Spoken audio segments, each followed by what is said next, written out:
I'm VJ Hamilton and welcome to the Autoimmune Reset, the place for you to learn how to thrive with autoimmune disease and feel empowered to take steps to transform your health to feel better than ever. You can start making changes today to improve your health. So with every episode, my mission is to share with you simple ways to up-level your diet and lifestyle with key learnings from my own journey reversing autoimmune disease and inspirational stories from those who have reset their autoimmune symptoms and are now thriving in life. I suffered from autoimmune disease for over 25 years and now I live symptom-free, and I wish the same for you as well. So thank you for being here and sharing this time with me. Now let's get started.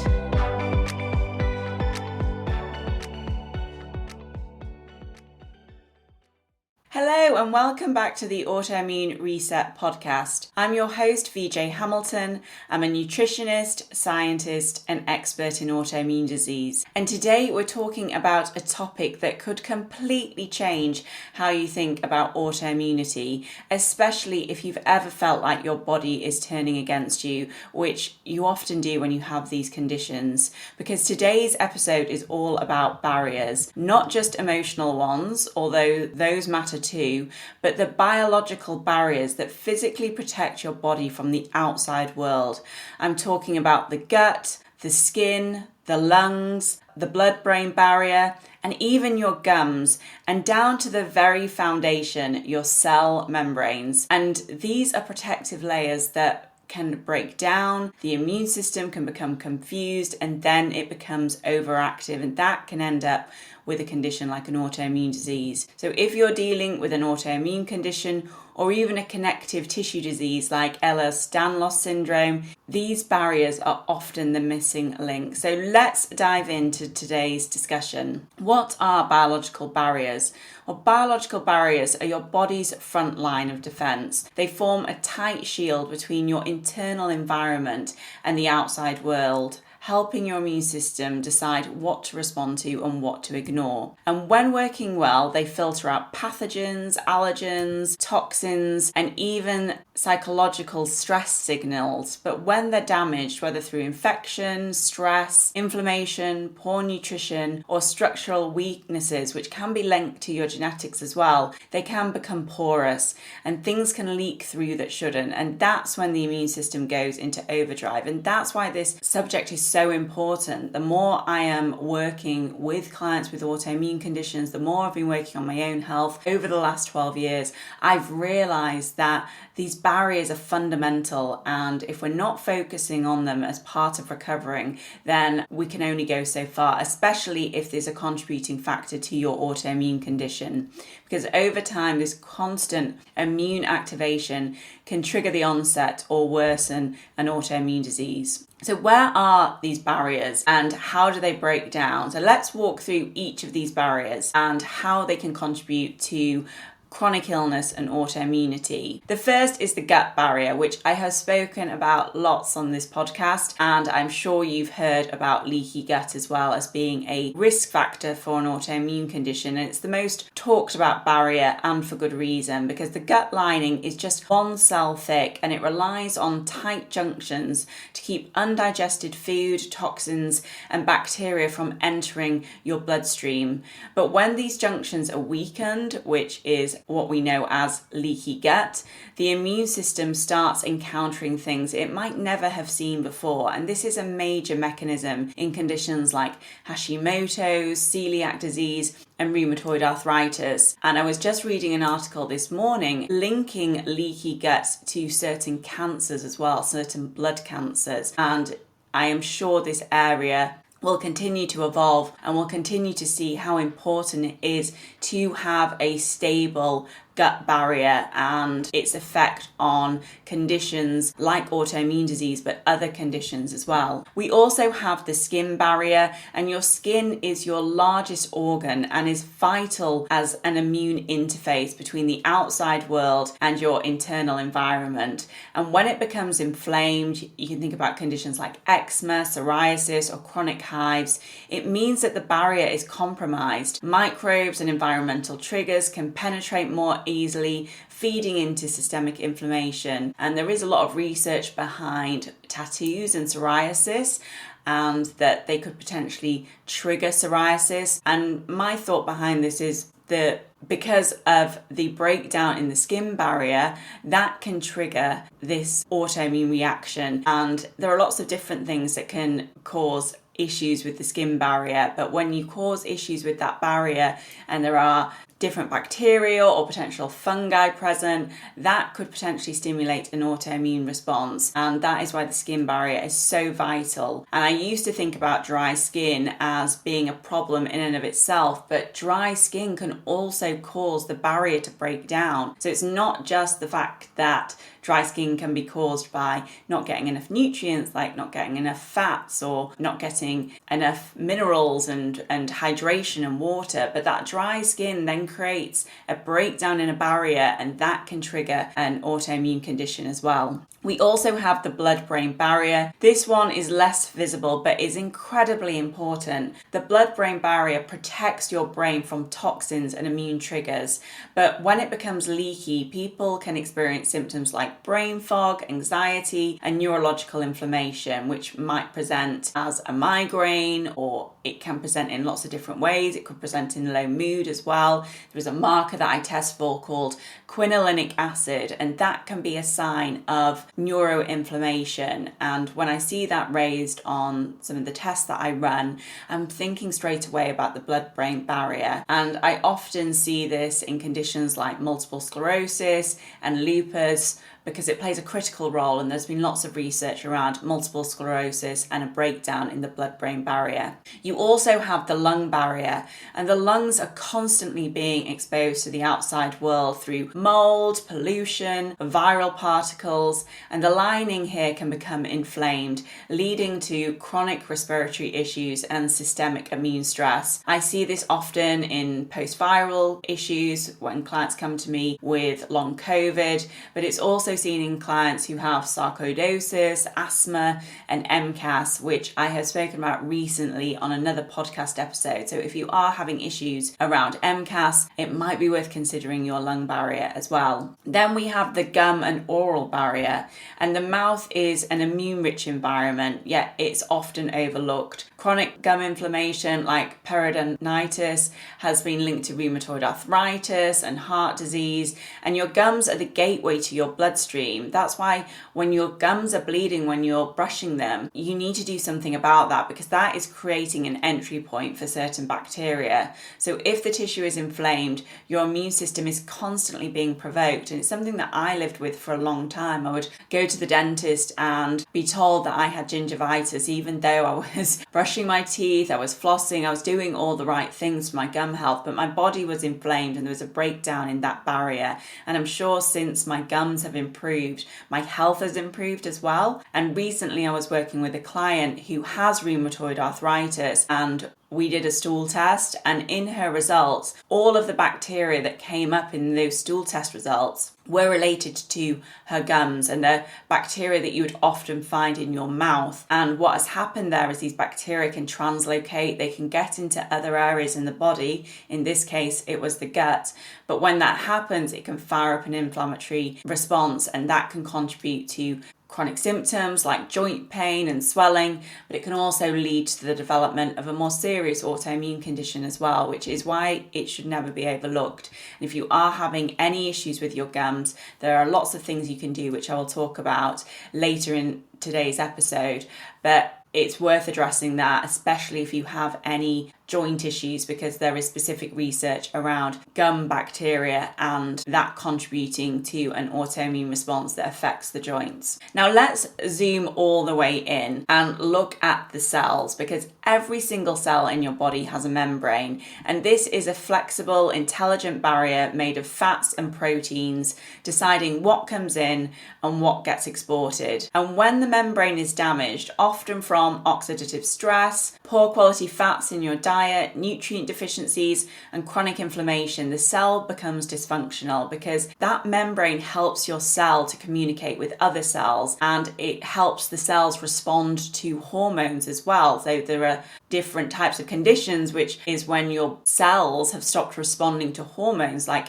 insulin resistance, which we see in the development of conditions like diabetes. And when this communication breaks down with other cells, it can not only lead to issues like blood sugar dysregulation or sex hormone imbalance or issues regulating your stress, but it can also contribute to issues with the immune system as well. And because your cells are so vital for nutrient absorption, if you are absorbing nutrients through your gut but you're not able to use them at the cellular level, then it is like being in a nutrient depleted state. And I found this myself with vitamin B12, was able to absorb it. I had sky high vitamin B12 levels at one point, but when I was looking at the functional marker for vitamin B12, which is methylmalonic acid, it was really high, which means that I wasn't able to use vitamin B12 from a functional perspective. And I'm sure it was to do with my cellular health at the time. And once I started working on my cellular health and eating the right foods for the cell membranes,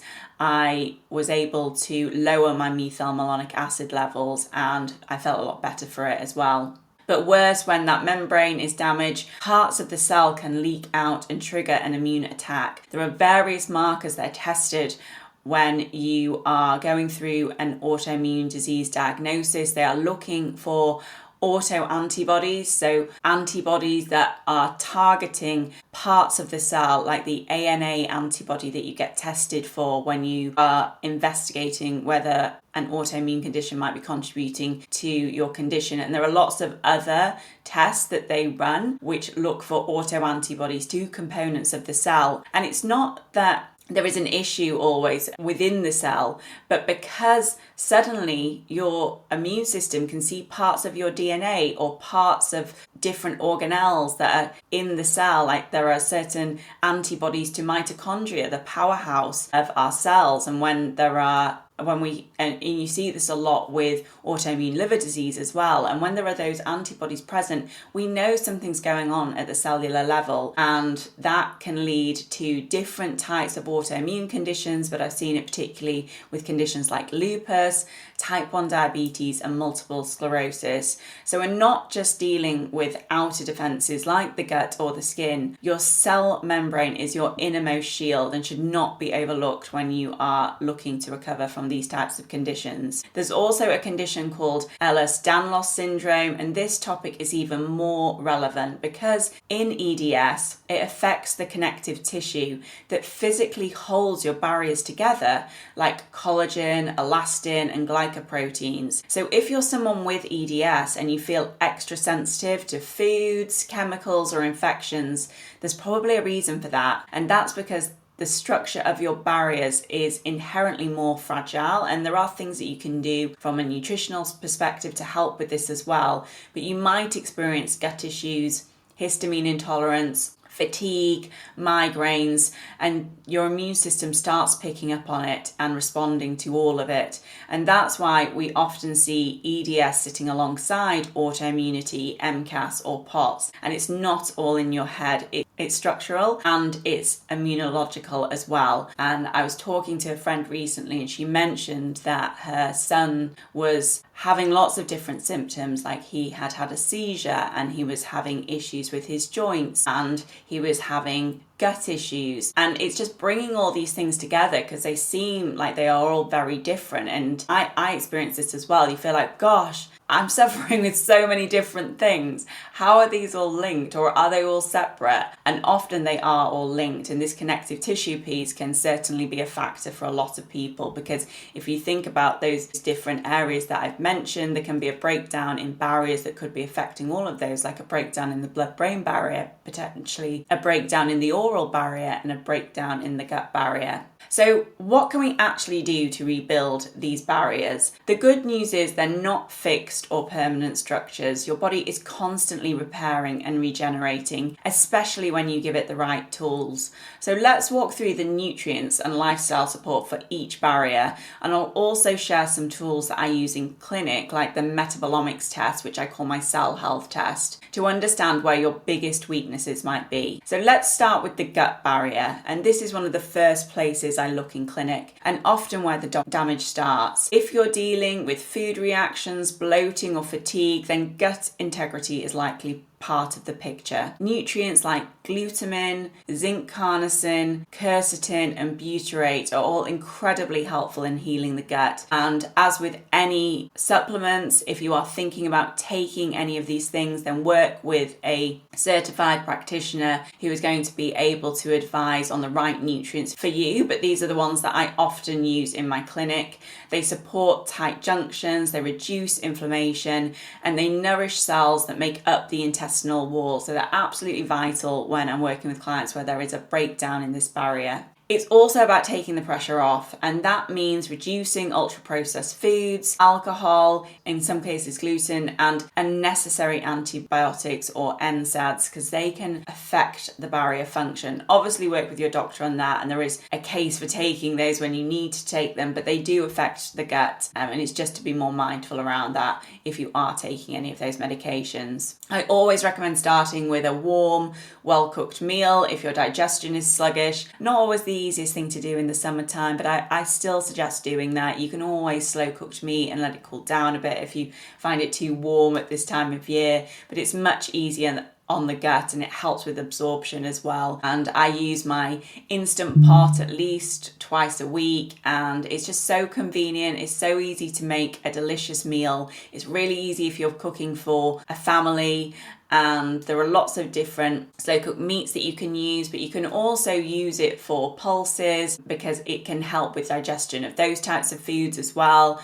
You can throw in some legumes in there, wild rice, lentils, and pressure cook those, and it's just going to be far easier for you to digest. And if you're unsure of what your gut actually needs, this is where functional testing comes in, and that's why I so often run stool tests with my clients. But I also like to use the metabolomics test, the cell health test, to get a broader picture of what is going on in my client's body, especially when a client comes to me and it isn't clear what the underlying cause is. This test looks at lots of different areas. It looks at nutrient issues, or where there's a key nutrient need. It looks at bacterial and yeast overgrowth. It looks at compounds which relate to toxicity. It looks at how well somebody is producing energy from fats and carbohydrates, and if there's any blockages in that system. It looks for neurotransmitter imbalance. It looks for neuroinflammation, and it looks for how well somebody is using proteins. And when it comes to conditions like alopecia areata, protein is so vital.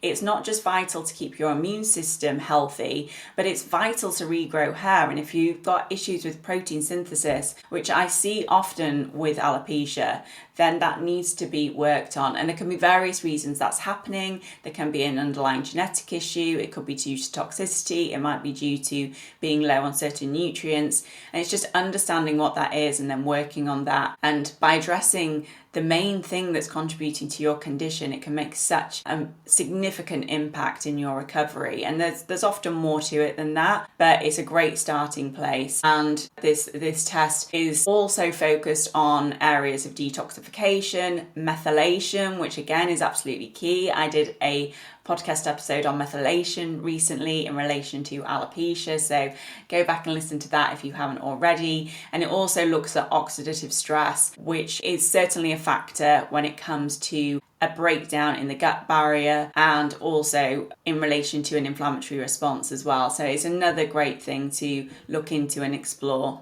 For the skin barrier, I'm often looking at essential fats like omega-3s, vitamin D, vitamin A, and oils like evening primrose oil that support skin integrity and reduce reactivity. And as part of a protocol that I'll set clients, especially when they have a skin issue and it's pretty obvious that there is some concern around dryness, and it might not just be about having dry skin. It could also be that my client has dry eyes or other dry mucosal membranes, and they might have a dry mouth, they might have other dryness in their body. And if they do, that's when I'm thinking we need to get these healthy fats in and these key nutrients. The stool test is quite helpful for this, because if I'm working with a client and they're not digesting fat that well, or they have a lot of fat in the stool, then again we can throw in all these nutrients, but if they're not digesting it, then that's going to be an issue. So we work on fat digestion as well, and there are various ways that we can do that, dependent on the underlying issue, and that can be linked to the gallbladder and liver as well. But topically, I keep it simple. Avoid anything harsh or fragranced. In clinic, I often recommend something like black seed oil or calendula oil, especially for inflamed or dry skin. And if there is a histamine sensitivity, which is often part of the story with a skin condition, such as itchy skin or hives or a rash, then I might explore DAO support, which is a key enzyme in helping to eradicate histamine from the body, vitamin C, or even specific antihistamine nutrients like quercetin. For the blood-brain barrier, I love working with DHA, which is an omega-3, curcumin, resveratrol, and magnesium 3 and 8 to calm the neuroinflammation and support the endothelial cells in the brain. And again, if I see raised quinolinic acid, then I might be thinking about this type of protocol when working with the client. Obviously, speak to your own health provider about this if you feel this is an issue for you, and feel free to get in touch as well if you've got any questions about that. But good sleep is a non-negotiable as well when it comes to the blood-brain barrier. Your brain detoxifies during deep sleep, and if there's an issue with the barrier, then even if you are taking lots of different supplements, you need to make sure you're getting sufficient amounts of sleep. And sometimes it can be a bit chicken and egg when it comes to sleep, because you might have a sleep issue. You might not be able to sleep as much as you like. And it's finding out why that is the case. Is it a dysregulated nervous system? Is it something going on with your blood sugar? Other things and other nutrient deficiencies in the body that might be contributing to that, and that's what I'll be exploring with my clients. But if you are somebody who isn't getting enough sleep and you have a condition that could be related to a breakdown in the blood-brain barrier, then that's definitely something that I would start prioritizing. It took me a long time to get there. I just thought if I woke up in the morning and felt okay, then I'd had enough sleep, and that's why I started tracking with my Oura Ring. And I was so surprised at how little deep sleep I was getting, even when I was feeling better, to be honest. But once I started getting the deep sleep on top of everything else, that's really when I started feeling good. I started feeling so much better for a long period of time, but I wasn't feeling great. It was when I started getting the good, the deep sleep, that I started feeling amazing. And I went through a period of not drinking for 6 months and just really working on my sleep and working on my health, making sure that I was getting enough sleep. I was, aiming for 7 to 8 hours. I generally don't feel like I need that much sleep now, because I'm getting a sufficient amount of deep sleep and REM sleep. When I sleep about 7 hours, that's my sweet spot, but everybody's going to be different. The vagus nerve can also be powerful when it comes to that blood-brain barrier. As I've spoken about before on this podcast, I use the NeuroSim, use it proactively. I use it every day for an hour, sometimes 45 minutes, dependent on my schedule, and I feel relief using it every day. And sometimes if I'm feeling more stress, and I'll use it in the moment as well, and I can feel that it is making such a big difference. It calms down my stress response, and it just makes me feel like a lot better.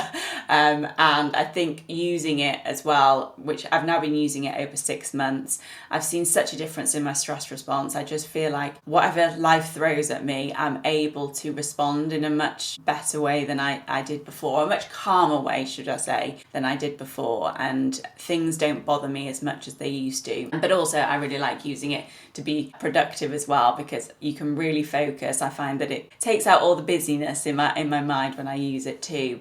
But you can also work on your vagal tone through cold exposure. You can have moments of humming that can be helpful, and breath work, and anything that helps shift you to that parasympathetic state can support the integrity of the blood-brain barrier. So you might have different tools that you use that can be helpful for that, but it's not just about nutrients when it comes to the blood-brain barrier. We need to be working on our nervous system as well. For the lungs, support comes from compounds like NAC. That is one of my go-to supplements when it comes to lung health and boosting something called glutathione, which is the body's most powerful antioxidant. It also helps with detoxification, but I like using nutrients like sulforaphane, which is found in broccoli sprouts, vitamin C and quercetin for mast cell stability and inflammation control as well. And I know there was a lot of talk about the cytokine storm in COVID, and people still have an issue post-COVID with their lung barrier,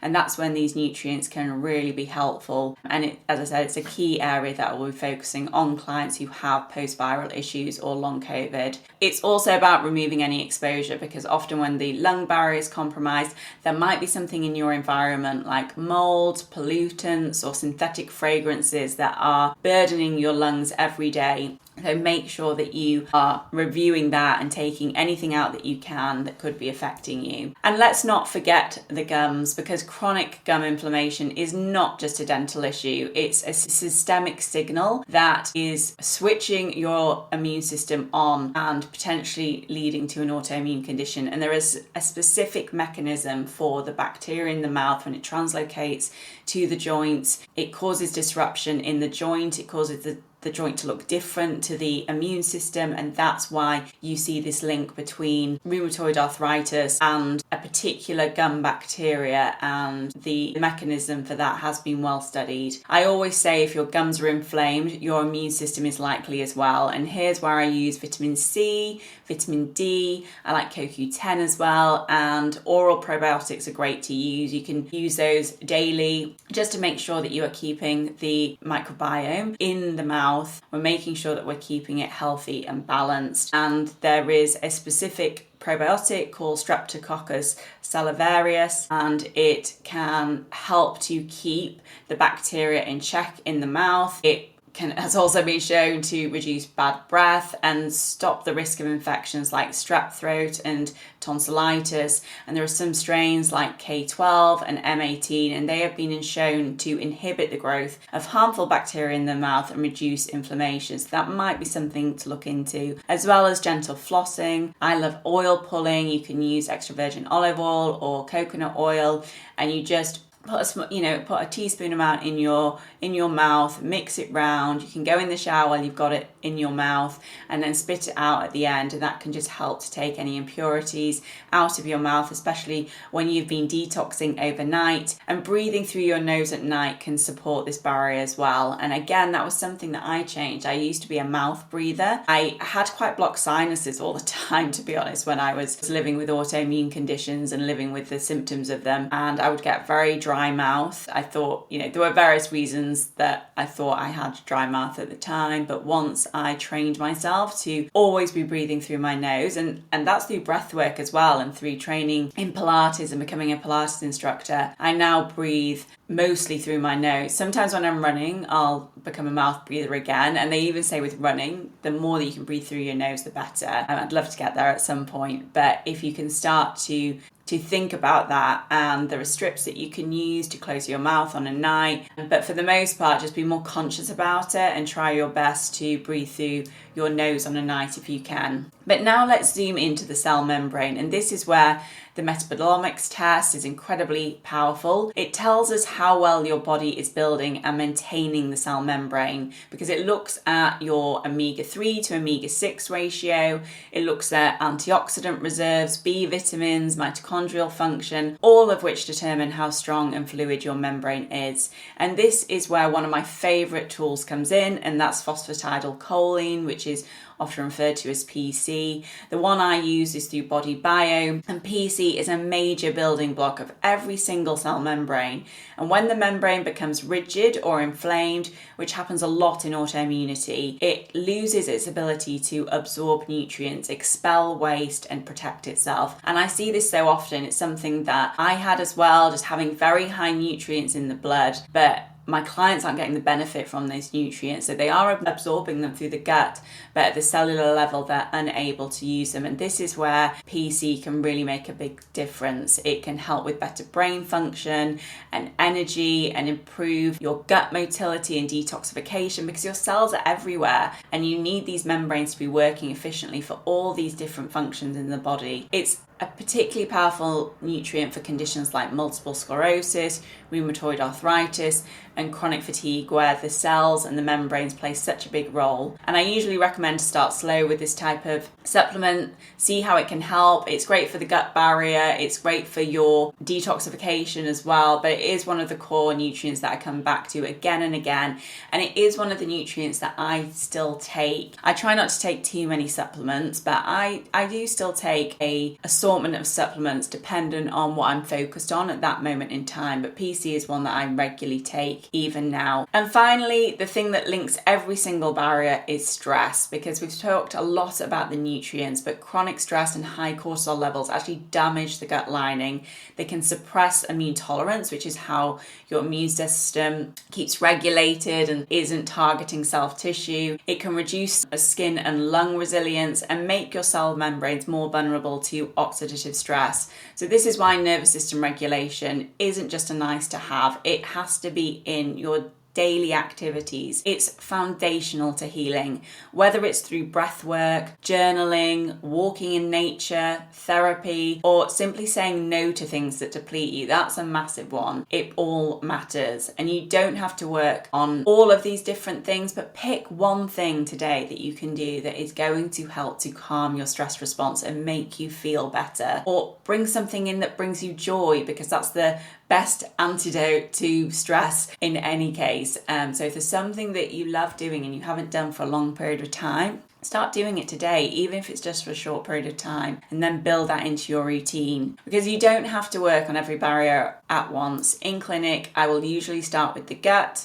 the nervous system, and the cell membrane, because when those begin to repair, everything else follows. And if you're curious about whether the metabolomics test or the PC could help you, I've linked them in the show notes along with a few of my go-to protocols, and you can always reach out if you want to explore whether they're right for you and if you have any questions about them. And you can also book a free 15-minute initial consultation with me if you would like to discuss those more. So next time you think about your immune system attacking you, take a step back and ask, where is my body vulnerable? Autoimmunity doesn't just come out of nowhere. It often is your body responding to a breach, a broken barrier, a silent leak, an overwhelmed system. And the goal isn't to suppress your immune system. The goal is to protect what it's trying to protect from you. So if this resonates with you, I'd love it if you share this episode with somebody who needs to hear it.